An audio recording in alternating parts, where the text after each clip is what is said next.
It's a bird, it's a plane, it's Superman.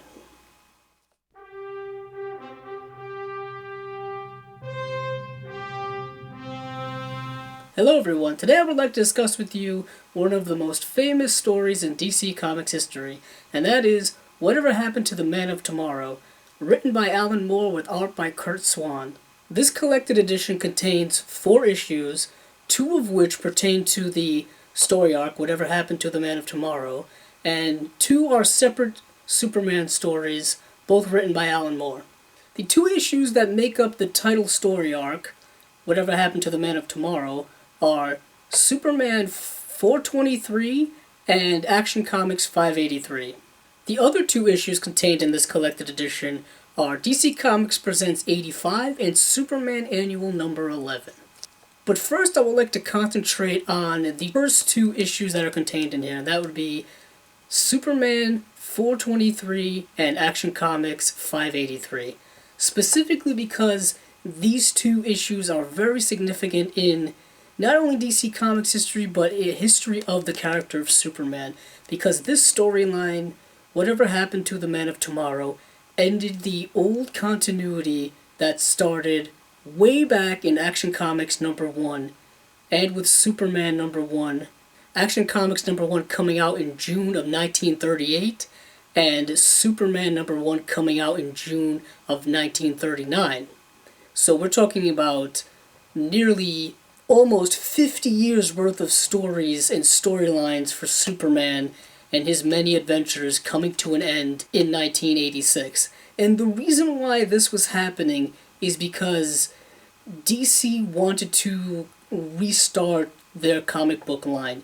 They wanted to restart their comic book line because there had been so many continuity issues with so many different versions of the characters, from the Golden Age to the Silver Age to the Bronze Age. There had been so many different versions of characters, so they decided to create a multiverse. A multiverse basically saying all of the old characters from the original runs from way back when were on Earth 2, while the modern characters and their runs would be on Earth 1. But this created all kinds of confusion amongst comic book readers, so they decided to scrap the whole multiverse thing, and which resulted in the event called Crisis on Infinite Earths, which started in 1985 and continued into 1986. And these issues coincide with the publishing of those issues. So you have that event closing out the old DC universe, starting anew, and you have these 2 issues in here ending probably the publisher's number 1 character in terms of all-time popularity, all-time notoriety. Batman is probably also up there in terms of popularity, but Superman is very much an international symbol. I mean, he very much is the bedrock and the start of DC Comics. I won't go into the entire history of the DC comic universe. There are plenty of other people on YouTube who have covered that. See Jason Inman and Ashley V. Robinson. They do a weekly show that covers all kind of history of characters and story arcs and big events in the DC Comics universe, going back decades and decades and decades. They're the ones to see when it comes to that. I'll cover some of it briefly, but I don't really do it justice like they do. But I'll say this, Crisis on Infinite Earths is one of those big-name crossover events that I honestly would not recommend beginning readers to start with, because there are so many different characters that you're not going to know about, you're not going to understand the stakes involved. I would almost say read up on these characters first and maybe work your way back towards the event. What happens in the 2-part story is that Superman's enemies are coming back, and they're starting to be a lot more aggressive and starting to do things that are completely different than their usual MOs. They're being a lot more aggressive, a lot more violent, attacking civilians, and Superman's having a hard time dealing with that, with such destruction and cruelty and death. So much so that he takes all of his closest friends and brings them to the Fortress of Solitude. He brings them there because he fears for their lives. He believes that he is powerless to adequately protect them. In doing so, he shows a lot of vulnerability in this story. He shows a lot of vulnerability in the sense that he's very unsure of himself. He believes that the end is coming for him, that something is going to happen where he won't be able to survive this final fight that he believes is going to happen. There's a lot of symbols and things like that that indicate that this is indeed the final story of Superman. And it's kind of sad and kind of somber, but I believe it's also satisfactory in the sense that you get a fitting ending for the character. For those who love the character, you will really, really like this ending. If you don't care about the character at all, and you've never been a big fan of the Big Blue Boy Scout, you won't care either way. What is interesting about this story is how influential it is in terms of other writers and artists and comic book people really, really consider this one of their favorite stories of all time, because it is indeed the great ending of a great character. There is a whole prologue in here about the editor of Superman comics at the time and what their thought process was behind in terms of ending the character and starting anew, because they already had plans to reboot the character with John Byrne. John Byrne's run called Man of Steel, which you can find in trade paperback form now. For me personally, as someone who is a huge fan of DC Comics, it's very, very interesting to go back and read an older story like this and see the older style of writing. The story arc, I'll say this, it's tough to read this story arc out of context. Context in the sense that you're just reading 2 issues of something that seems much larger. There are characters in here that I'm not familiar with. I don't know this version of Lois Lane very well. I don't know this version of Jimmy Olsen very well.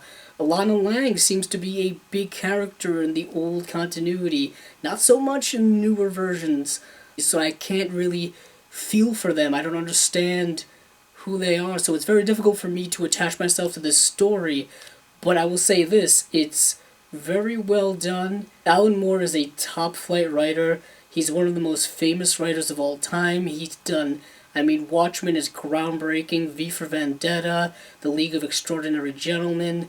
His bibliography goes on and on. But with even that being said, I can find myself very much enjoying this story.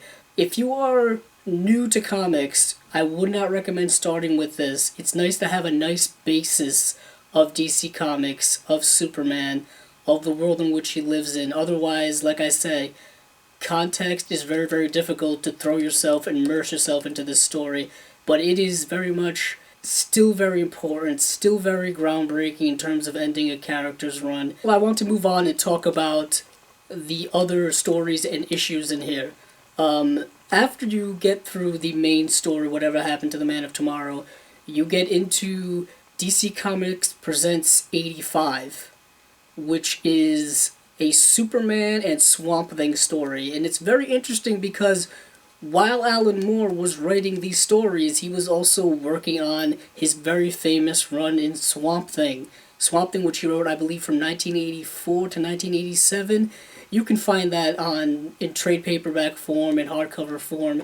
It's one of the most famous runs of the character ever. Essentially what happens is that Superman comes in contact with this rock from Krypton, and on this rock from Krypton there is this plant-like fungus that's growing, but the thing is that when it attaches itself to someone, it feeds on them. It feeds on them in the sense that it sucks their life form out of them. So when it attaches itself to Superman, he starts losing his abilities. He starts hallucinating. He starts becoming human. He gets very sick, very feverish. So he decides that if he's going to die, he's going to get as far away from the people that he cares about the most so he doesn't have to put them through that agony. And he goes south, and he goes south, and when you go farther south, you get down towards the swamplands, and the swamplands is where Swamp Thing is. So in his hallucination, he stumbles upon Swamp Thing, and it's very, very interesting because the issue that's in here is the same artist that worked with him on his run on Swamp Thing. So you get a very different in terms of contrast and of artwork when it comes to the first 2 issues that you read in here. And what I really like about it, about that one issue, is that you really get a taste of what Alan Moore's writing and style was in the mid 1980s, because it's very wild, and you can see shades of it in his later work, like in V for Vendetta and Watchmen. There's like character narration, like inside their head they're talking to themselves. It's also very interesting because you get a glimpse of the Swamp Thing. And he's this very interesting character, so if you haven't read Alan Moore's run on Swamp Thing, you know, it's very interesting to see the character and see him in his world, see him immerse himself with the green, immerse himself with the plant life, and assist Superman. That brings me to the last issue and last story that's in this, and that is Superman Annual number 11, which is titled For the Man Who Has Everything. And it's very apropos that it's an annual because the story is Wonder Woman, Batman, and Robin go to the Fortress of Solitude to celebrate Superman's birthday. But when they arrive there, they see that he has this plant-like, parasitical type thing on his chest that's putting him in this dream-type state where it fulfills your deepest, darkest, dreamlike desires. But while he's in this dreamlike world, it's up to Batman, Wonder Woman, and Robin to figure out how to save him, while Superman has to kind of battle his way out of this dream world and kind of come to his senses. It's one of the most famous stories in DC Comics history as well. In the television series Supergirl, which just finished airing its first season, they did an entire episode that was indeed this storyline. It's a very good story. I always really like the stories in comics where you really have to see the sacrifices that these characters are willing to make. Superman, with all his power and all his strength and all his abilities, can never bring Krypton back. You know, there have been other Kryptonians that have shown up throughout his story runs, but you can never bring the planet back. I know there have been certain story arcs where there have been a new Krypton developed. I mean, the Bottle City of Kandor is still around, so there are still remnants of his homeworld that he can interact with. With everything being said, I would highly recommend getting this particular collected edition in any form that you can. This is the hardcover edition. There is a trade paperback which contains all of the issues that are in here. You can probably also find it digitally if you're into digital comics. But before I let you go, I want to give you a closer look at this edition, specifically the artwork. But don't worry, I won't spoil any plot. Here's a closer look at the artwork on the front dust jacket. As you can see, the title up top, written by Alan Moore, art by Curt Swan. You see Superman flying away with a very somber, very sad look on his face, since it is the last story for this version of Superman. Below here you see kind of all of his friends waving goodbye to him. You see Robin, Batman, Wonder Woman, Hawkman, Martian Manhunter, The Flash, Shazam, Green Lantern, Lois Lane, of course, Jimmy Olsen, and Krypto. As you can see, there's a, synopsis on the left, typical dust jacket. If you take the dust jacket off, there is, you probably can't see it, there is an indentation of the Superman symbol here on the front. Let's see. Probably still can't make that out.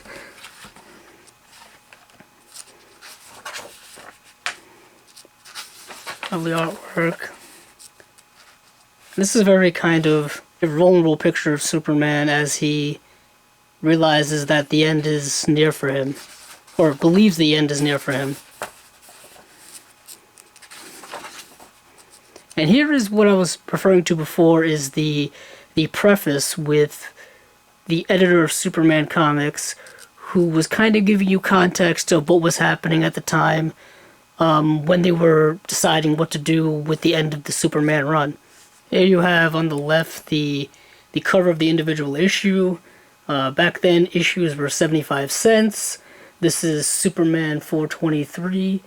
written in September of 1986. As you can see, this is very much older style of artwork you don't really see today. Lots of panels. Lots and lots of panels. A lot of panel work, a lot of bubbles. You know, you're almost kind of reading a novel. But that was the style back then. You know, modern day comics are more visual. There's more splash pages, not as many boxes. There's Lex Luthor. Alright, I won't show you everything because I don't want to spoil much for you. Let me just flip through. Here's the cover for Action Comics 583. On the left you see, you know, that picture from before, Superman in his Fortress of Solitude, contemplating the end of it all. I'll just flip through so you don't get much of anything. Here is DC Comics Presents 85, Superman and Swamp Thing.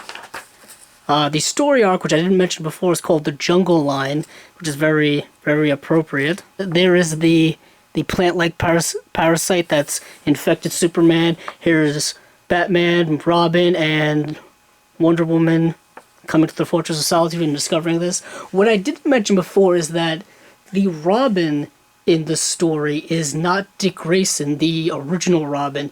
By this point in DC Comics, I believe he had become Nightwing. He was part of the Teen Titans. This is the second Robin. This is Jason Todd. A lot of people may or may not know that Jason Todd was indeed the second Robin. I know when I initially started reading comics, I didn't know who Jason Todd was. I thought it went straight from Dick Grayson to Tim Drake. As many people know, later on Jason Todd would meet his end at the hands of the Joker, but he would later come back as the Red Hood. Red Hood, who I really, really like. I'm a big fan of the modern incarnation of Jason Todd as the Red Hood.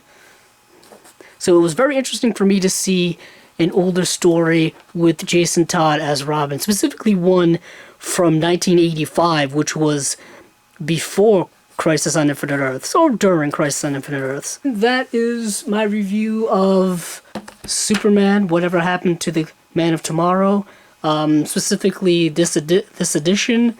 Like I said before, this edition can be found in paperback form and hardcover form, although the hardcover form may be out of print by this point, and also, of course, in digital form as well. It's worth owning if you indeed are a comic book collector, if you're a big fan of Superman and DC Comics. It's definitely worth your time. It's a very important, very everlasting. It has a long legacy that persists all the way to this day. If you like this video, stick around because there will be a lot more videos like this to come.